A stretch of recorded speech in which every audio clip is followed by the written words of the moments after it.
Hey everybody, so this is the AI Roundtable for today's date, Monday, November the 3rd of 2025. So keep that in mind when you're looking at this in the future. If you're looking at this in the future months from now, it'll probably be out of date. So again, I want to present things to you that I think are actionable and useful. And one thing I did this week is to try to give you living, working examples of what we can do with generative AI. And I used mostly Gemini Pro, which is what you have free access to. So this time what I did was I let it create the material for today, the main material. I gave it a prompt, and let's see if I can show you what the prompt was. Here it is. Okay. So here's my prompt. I present a weekly roundtable about AI to an office of residential real estate professionals. I intend to show them the latest advances in AI in the past week that they would be interested in, and giving them tips so they can leverage. Fortunately, AI is smart enough to figure out what I meant by that, I bet. In their business, task. Research the latest developments in AI, such as new features and releases or new techniques published or reported in the last week that might be useful for real estate professionals. Now, what I did was I did this on the deep research option. So you go in, you click deep research. If you don't know where to do that, let me show you real quick. We'll go to, let me do a new chat here and see the tools. Click there, click deep research. You can do all this other stuff too. It's really, really cool. So I did the deep research. The first step it does when you tell it to do deep research is it comes up with a plan, and it shows you the plan, and it asks you for feedback. It's like, hey, does this plan look good? So this is the plan it came up with. Research these websites, blah, blah, blah, all this kind of cool stuff. Analyze the results, create report. I didn't really look at it. I kind of, especially for things like this class, I kind of want to show you what it can do first pass without a whole lot of work. Like, so this is what you can do if you put practically no time at all into it. So that way you can see the quality of the work just from like practically zero input, and then you can adjust accordingly. You can take that. The way I look at it is is when I do that, I get something that's like 80% of the way there. Well, that saves me like 80%, 90% maybe of the work. And then I just take that and I work with that and kind of get it into a form that I think is workable. I didn't touch any of this. I was just gave it that prompt and just see what happens. Let's just see what it does. And this is what it came up with. And I read through it. And if I were going to do this in some other kind of situation where I was putting on a professional level presentation, the point of the presentation was not to show you what AI can do. The point of the presentation was presenting the information. I would do a lot of editing and messing with it, but I want to show you what it did. So I'm going to pull it up with Google Docs, and it came up with a 14-page Google Doc.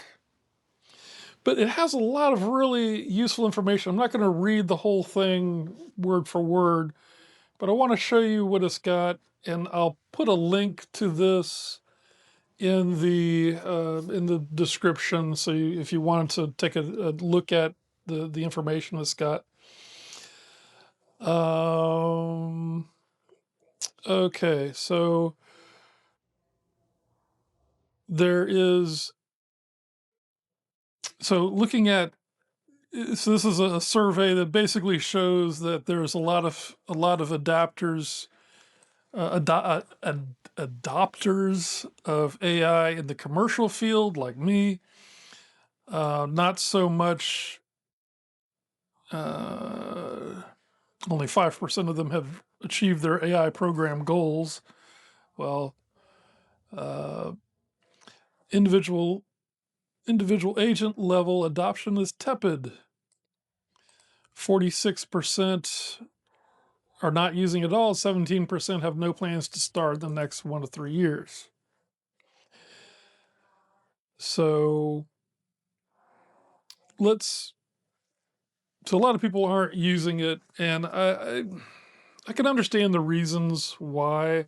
And some of this report actually addresses what I think are some of the common reasons why is things like it looks fake, and so we're actually gonna address some of those issues today in this paper that the AI generated for us. So here are some of the areas where the AI will help you with the marketing. Revolutionizing property visuals, instant staging, synthetic tours. So Sora 2 is was released by ChatGPT by OpenAI, makers of ChatGPT, and it makes some incredible videos. And one of the things that it suggests, I don't remember if it suggests it here, but was basically doing, it says virtual staging. You can use that, but you could, yeah, here it is, generate pre-construction vision videos. So you could take Sora 2 or like VO 3.1. Well, VO 3.1 is you'd have access to that as agents through Gemini. It's a Gemini thing. You can upload the architectural plans and design palettes, maybe some mock-up images, and create a video walkthrough of the property. That's pretty amazing, and you can do that without like some huge special effects budget or something.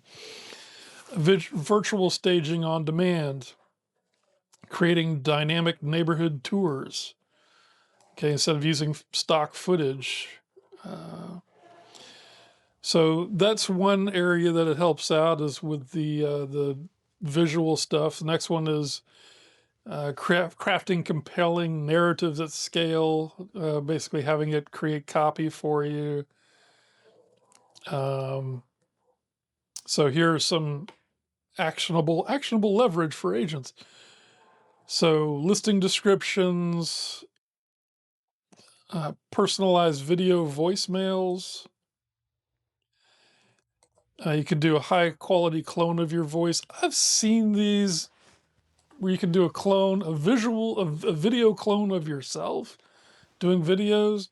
It looks very convincing, very realistic, but it's just a little bit off. I personally wouldn't use that, but it is really cool. I mean, it's cool to say, hi, I am the video clone of Morgan, who's going to tell you about whatever.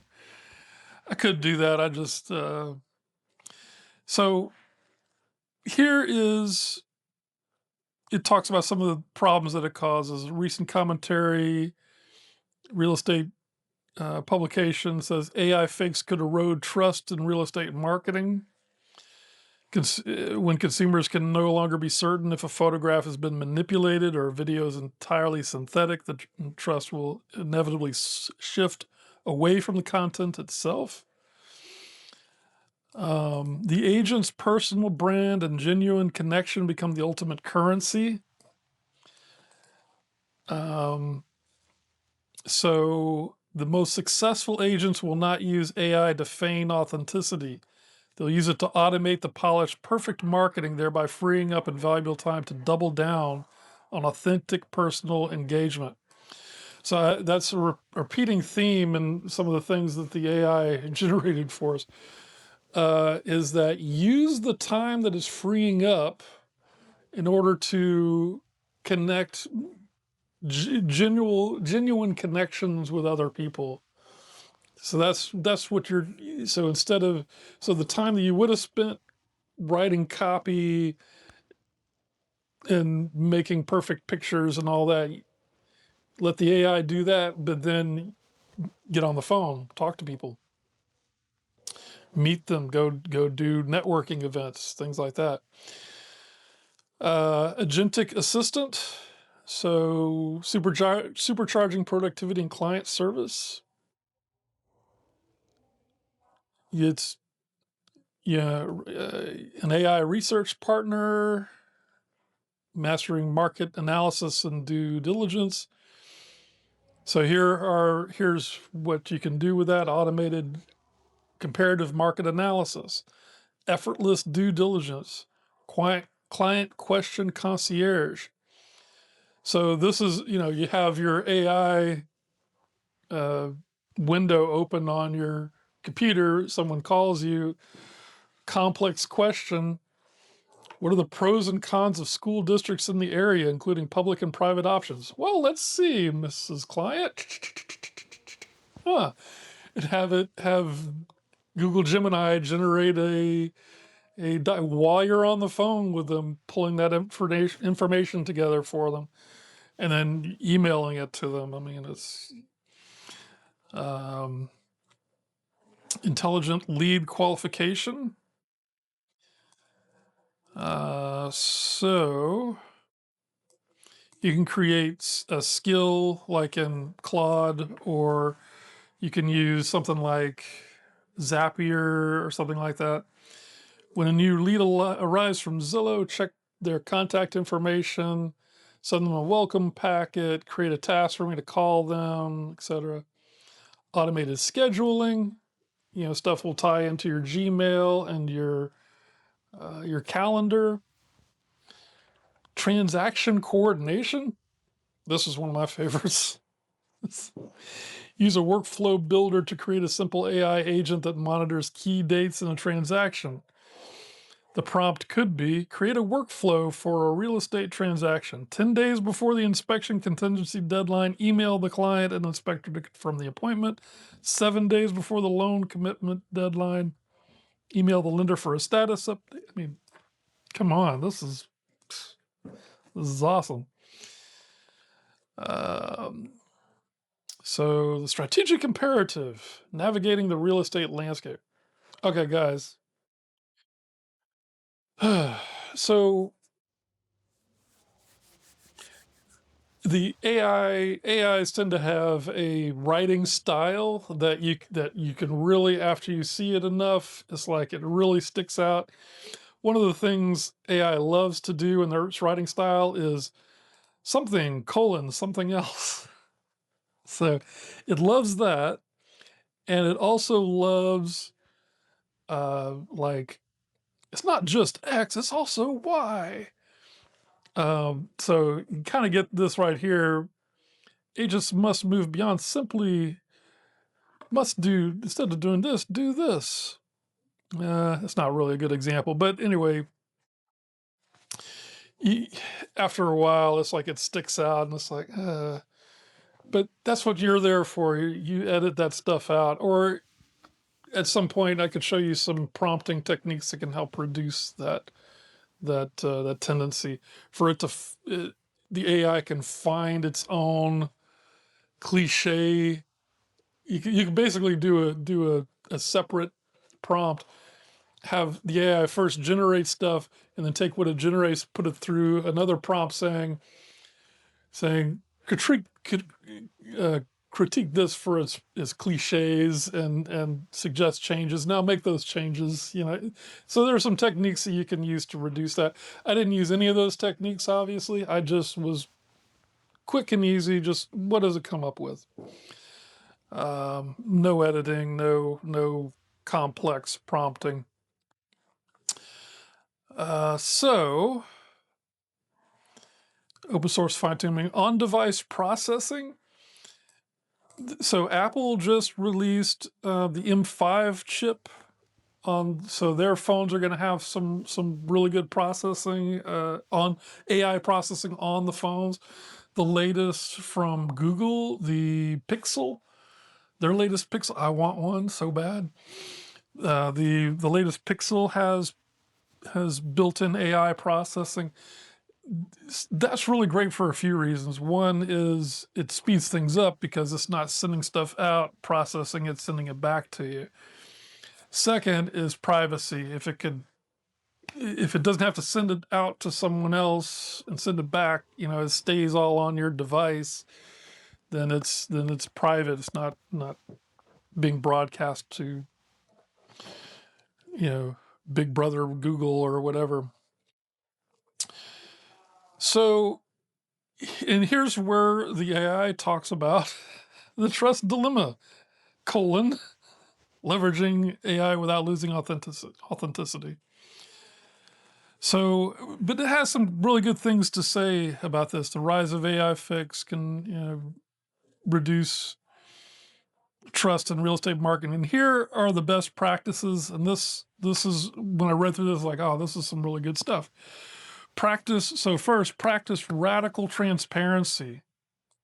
I love that. Disclose the use of AI where it matters. A simple, unobtrusive disclaimer like images have been virtually staged on AI-enhanced photos builds credibility and manages expectations. Amplify, don't replace. Okay, this is so important. Don't do what I'm doing. Okay, don't let the AI generation, the ChatGPT, create your stuff and just spit it out into the world. So that's not its product is not the end point. It's your starting point. Okay, use it as a starting point, not a final product. Let the AI draft the market update email, but always add a personal human sentence or two at the end. Do more than that. Read through the whole thing and do some aggressive editing. Run it through another AI to help you edit it and make it better. But also at the end, read through it thoroughly yourself and make sure that it says what you really want it to say and edit it down. To me, AI tends to be way too wordy, especially ChatGPT and Gemini. Claude is not. I think Claude writes better, but your mileage may vary. Amplify, don't replace. Use the AI to edit the property tour, but ensure it's your face and your authentic voice on camera. Okay. And this, like I mentioned earlier, reinvest time in relationships. So every hour saved from drafting descriptions or scheduling appointments should be directly channeled into activities that build unbreakable client trust. Boy, that sounds AI generated.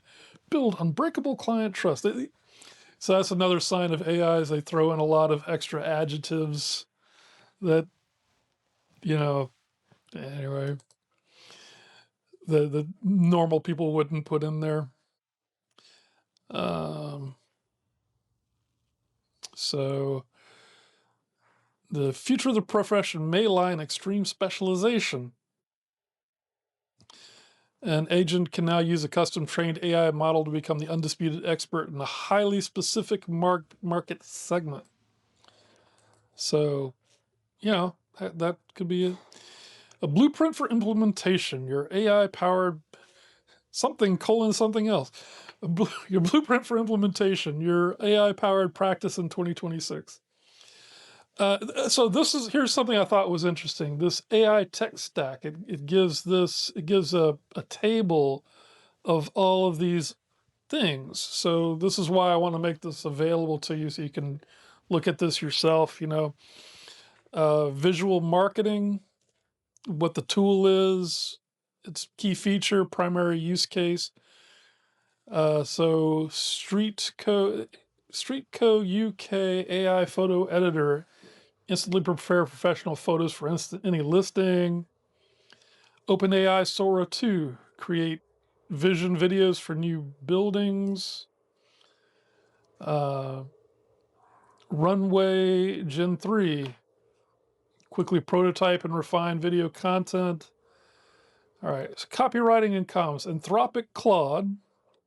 Again, this is Gemini basically saying Claude is better at writing than I am.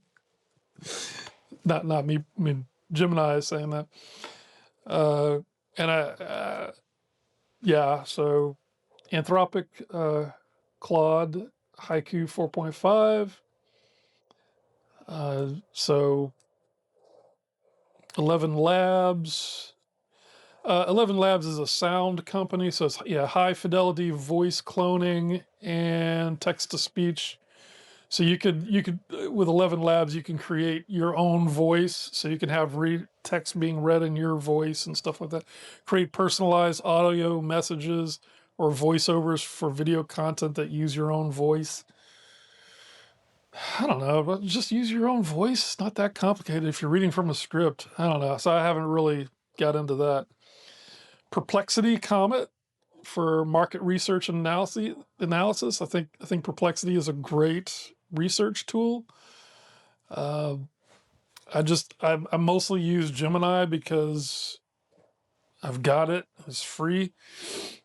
I'm already paying for it. Market research and analysis using OpenAI Atlas. So it's got it's basically suggesting the two agentic web browsers that we talked about, Comet and Atlas, for doing research. I don't know. Perplexity, though, is more known for their research. Google Gemini is also known for its research. So I would use those. Workflow automation. N8N is crazy cool. So it can do some awesome automation. Google Gemini and Gmail for workflow automation. It might not work for us if you're using your Keller Williams Gemini and Keller Williams Gmail. So, but there are other tools that will do it, and maybe it does. I mean, look, they change these things all the time. Last time I checked, there was an issue, but that was forever ago. That was like 2 or 3 weeks ago. So who knows? So mastering the art of AI communication, prompting for profit. Okay, so here's some example prompts that it came up with.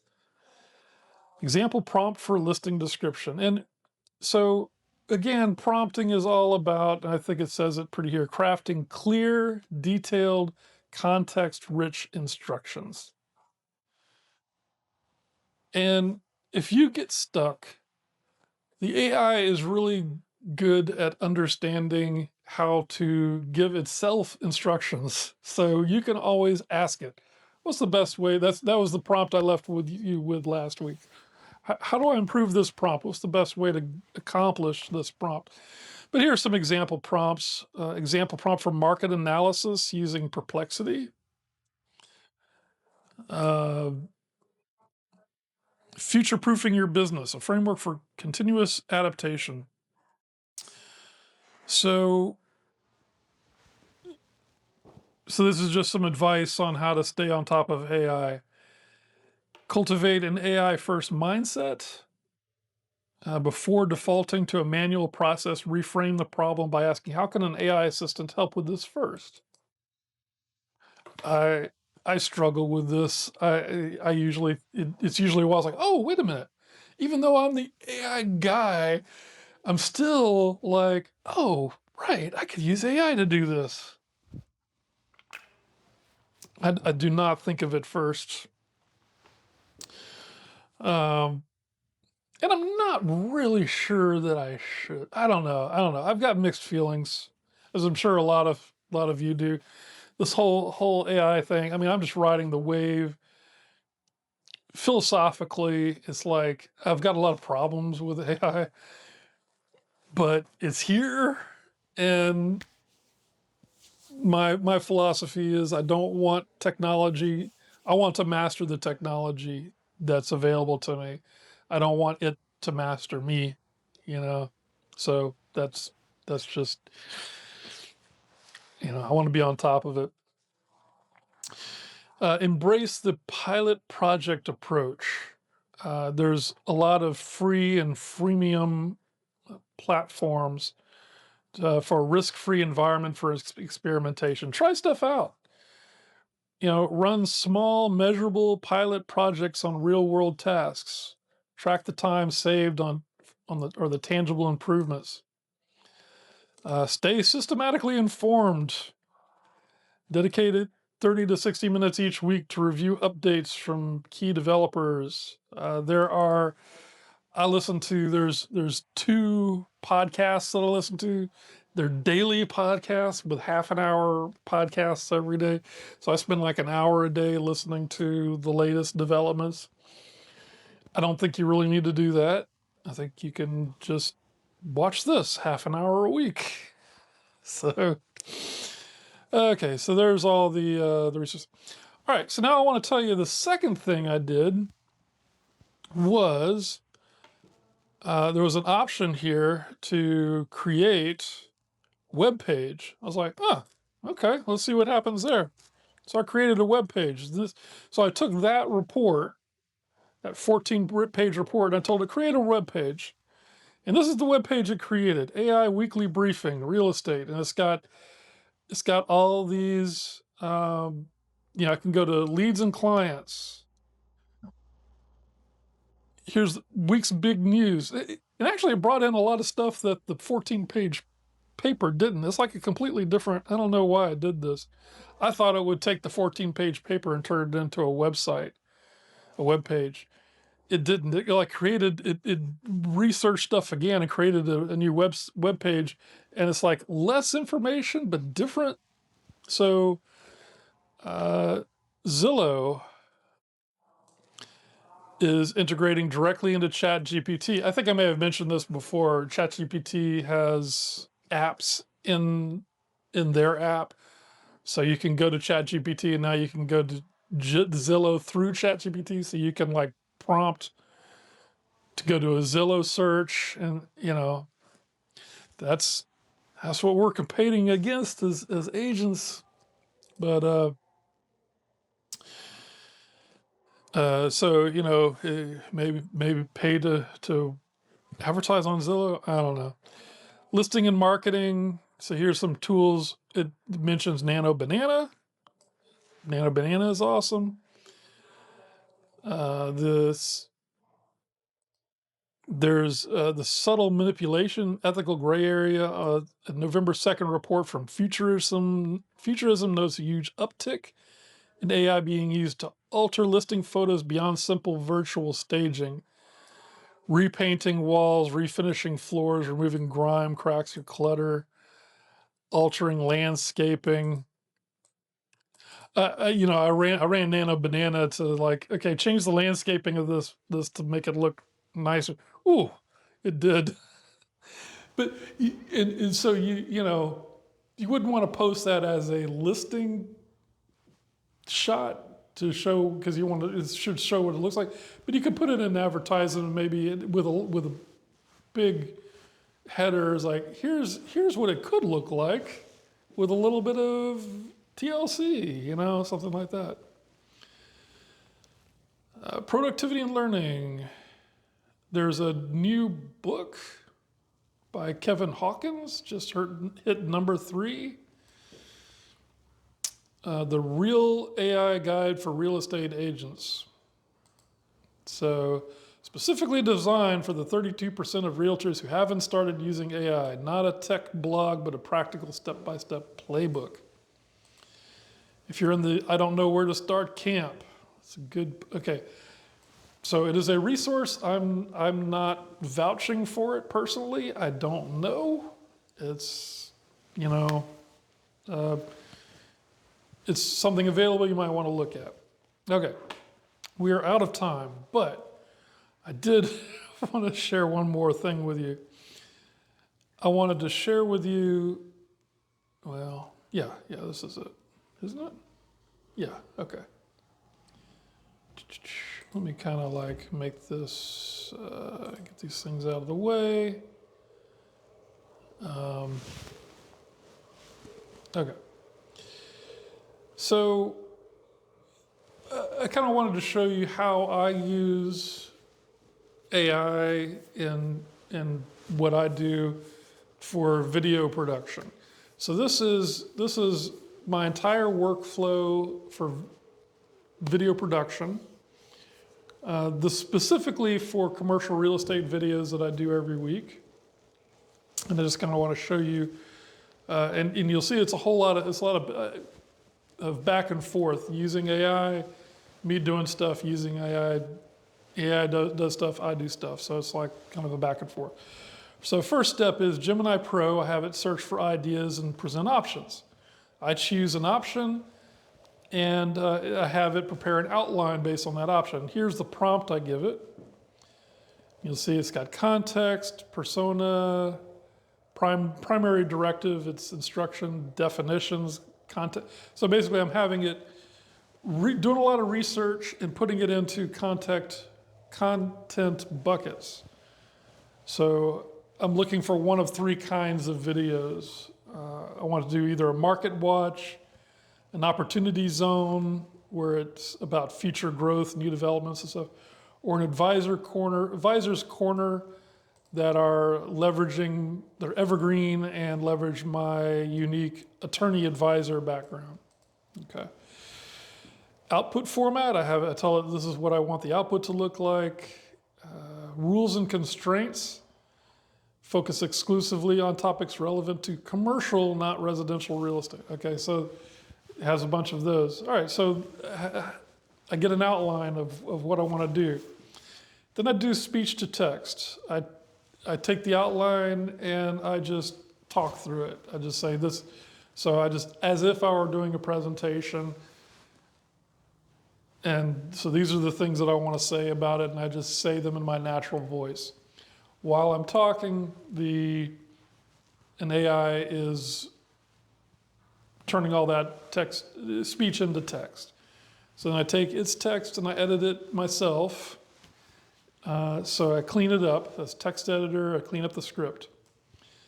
Then I go back to Gemini Pro and I convert the script to a teleprompter script and save it to Google Docs. So a teleprompter script is when it's in all caps, like this down here. So it's like the entire script must be in capital letters, numbers spelled out. So it's basically taking the prose that I wrote, this is what I want to say, and formatting it so I can read off of a teleprompter. Okay.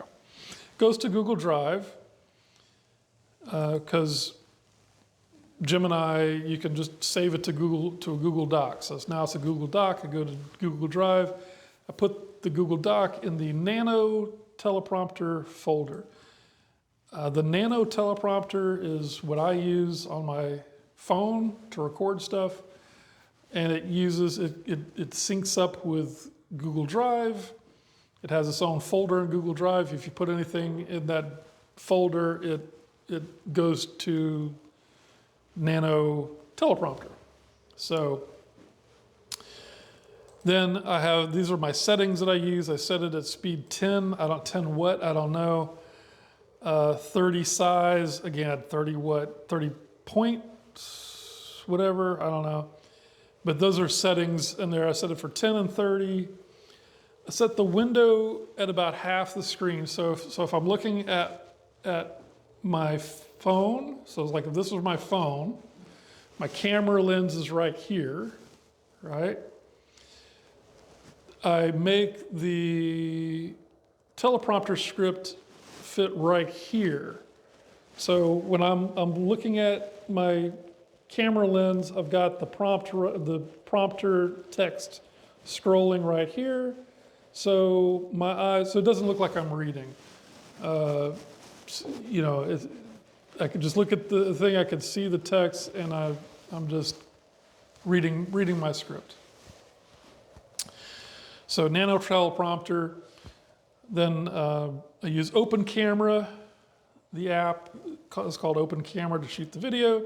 CapCut, I use CapCut for editing. It also has AI features. I pay extra. I pay some amount per month, I don't know, for AI features that do things like voice enhancing, generating a transcript, because sometimes I'll just do stuff unscripted, but I need a transcript for the later part. So I do all my editing, get the video ready with CapCut. Then I go back to Gemini Pro. I put the script that I used into Gemini Pro, and it gives me a title and description for YouTube, text for posts to Facebook and LinkedIn and all that. So, and here's the prompt that I use for that, and it produces, we collaboratively work on a title. Once we select a title, then it drafts YouTube description, drafts a weekly email newsletter, and drafts social media post. And then I upload to YouTube, Facebook, LinkedIn, and send out as an email. So it's a process without the AI doing all that work. I'd probably spend about 10 hours or more a week trying to do all this stuff. With the AI, it takes me maybe 2 hours a week. So it's, and you know, that's time I spend like coming up with the script, mainly shooting. You know, so there are things that I cannot replace in the process with AI, and so those are the things that I still do. I had AI writing my scripts for a while, but they didn't sound like me. So that's why I changed it to, it just gives me a bullet point list, and I'm just talking in my natural voice, saying things as I'd normally say them, and then that becomes my script. So that's my process. All right, so that's it. I hope you got something out of this. I'll put all these things as resources to the video, and see you again next week.